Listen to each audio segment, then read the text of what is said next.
Bonjour à toutes et à tous et bienvenue dans cette deuxième vidéo de la série consacrée à la classification des effets magiques. Et cette fois-ci, nous allons parler des effets de disparition.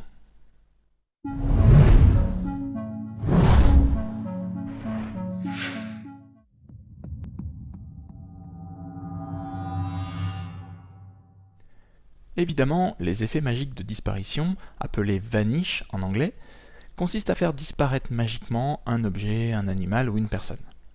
Cela peut être effectué à l'aide d'une technique de manipulation, ou en utilisant des accessoires truqués ou même des illusions d'optique. Il est important qu'à l'issue de la disparition, le public soit persuadé que l'objet, l'animal ou la personne a réellement disparu. Donc le lieu de la disparition, que ce soit la main du magicien ou une boîte sur scène par exemple, doit sembler indiscutablement vide après l'effet. Par exemple, si vous faites disparaître une pièce que vous avez soi-disant placée en main gauche, vous devez montrer que votre main gauche est clairement vide après la disparition. Il faut savoir aussi qu'en règle générale, on évite de terminer un tour de magie par un effet de disparition. Et il y a plusieurs raisons à cela.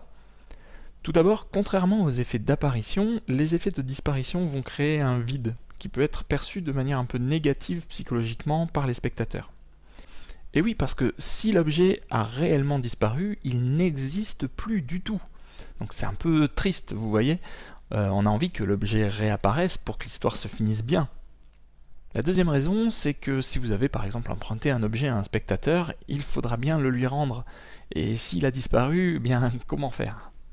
Et enfin, si vous finissez par un effet de disparition, à la fin du tour, les spectateurs pourraient avoir tendance à rechercher un peu partout pour essayer de retrouver l'objet, sur vos genoux, par terre, etc.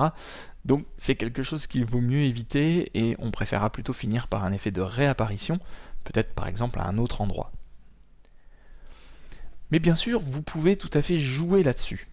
Par exemple, si vous avez emprunté une pièce de monnaie et que vous venez de la faire disparaître, vous pouvez en rendre une autre de valeur égale ou même supérieure au spectateur.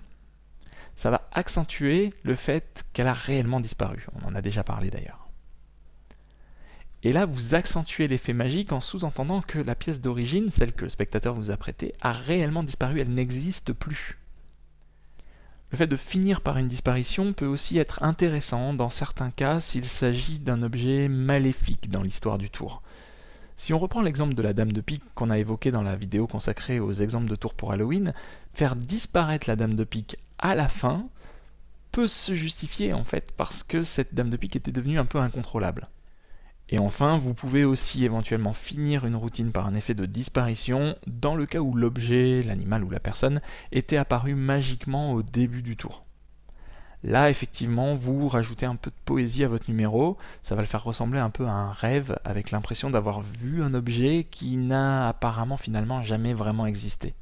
Mais sinon, dans la plupart des cas, en dehors des exceptions que je viens de dire, on évitera de finir sur un effet de disparition.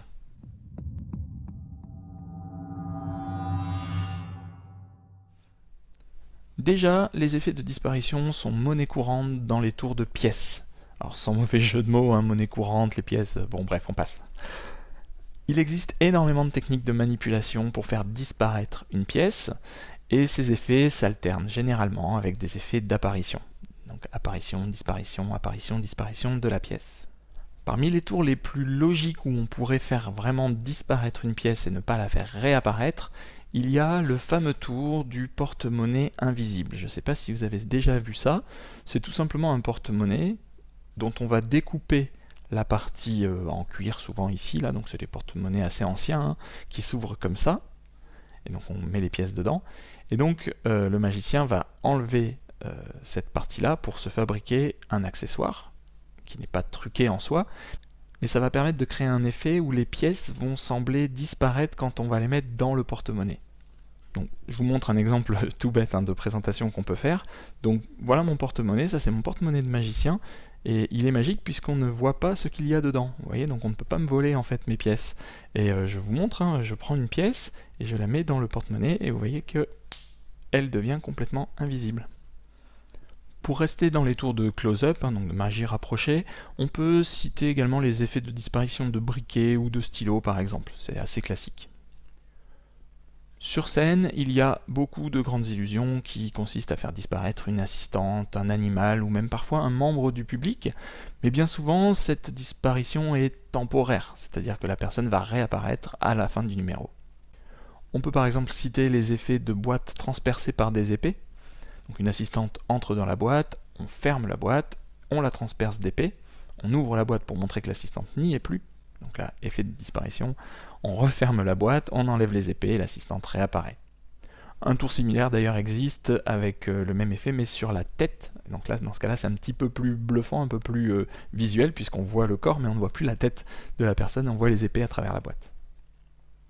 Il y a aussi le fameux gag des boulettes de papier, vous avez certainement déjà dû voir, où on invite un spectateur à s'asseoir sur une chaise et on va faire disparaître des boulettes de papier qu'on a fait devant lui, simplement en les jetant finalement par-dessus sa tête. Donc le spectateur qui est assis, lui, ne voit pas comment on fait, donc pour lui c'est vraiment un effet de disparition, les boulettes de papier ou les balles en mousse disparaissent vraiment à vue, mais par contre tous les autres spectateurs de la salle voient bien qu'en fait le magicien fait des mouvements assez amples devant son visage, et notamment par-dessus sa tête, et du coup on profite pour jeter les balles derrière lui. Donc c'est assez rigolo, c'est plus un gag qu'un effet magique, mais pour le spectateur qui est assis, c'est vraiment bluffant quand c'est bien fait. Dans ce tour, bien sûr, le magicien utilise le champ de vision du spectateur pour arriver à faire le tour, mais également du détournement d'attention, puisqu'il va attirer l'attention du spectateur vers la main qui est censée tenir la boulette, alors qu'il l'a déjà envoyée par-dessus sa tête avec son autre main. Et d'ailleurs, les effets de disparition utilisent très souvent du détournement d'attention. Il existe également beaucoup de méga-illusions, c'est-à-dire des illusions à très grande échelle, à la taille d'un immeuble par exemple. On peut citer par exemple Harry Houdini qui avait fait disparaître un éléphant. En 1983, David Copperfield qui a fait disparaître la Statue de la Liberté. Et en 1994, Gilles Arthur qui a fait disparaître la Tour Eiffel. Mais il y a eu également énormément de disparitions de voitures, d'hélicoptères, de trains, etc.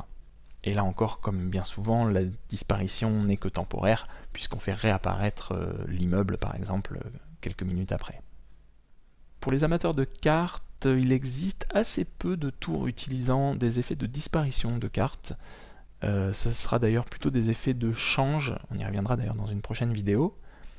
Il existe toutefois quelques tours où une carte choisie disparaît. Il y a par exemple un effet assez connu où vous prenez le paquet de cartes, vous mettez la carte de cette manière-là, et ensuite vous venez la prendre, et elle n'est pas dans la main, et elle n'est plus non plus ici. Voilà. Donc il y a cet effet qui est assez connu. Mais c'est vrai qu'en règle générale, on va faire disparaître une carte, par exemple du paquet, la carte choisie du spectateur n'est plus dans le paquet, mais finalement ça va être encore une fois pour la faire réapparaître dans la poche du magicien ou du spectateur. Donc c'est plutôt des effets de téléportation que vraiment des effets de disparition à proprement parler, et d'ailleurs là aussi on y reviendra dans une future vidéo. Dans la première vidéo de cette série, nous avons parlé des effets d'apparition. Là, nous venons de voir les effets de disparition. Eh bien, il faut savoir que la combinaison des deux permet de créer une multitude d'effets très différents.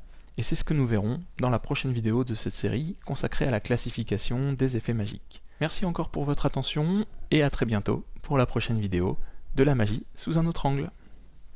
Je vais quand même récupérer ma pièce, parce que elle est où? Oui, voilà, elle est là.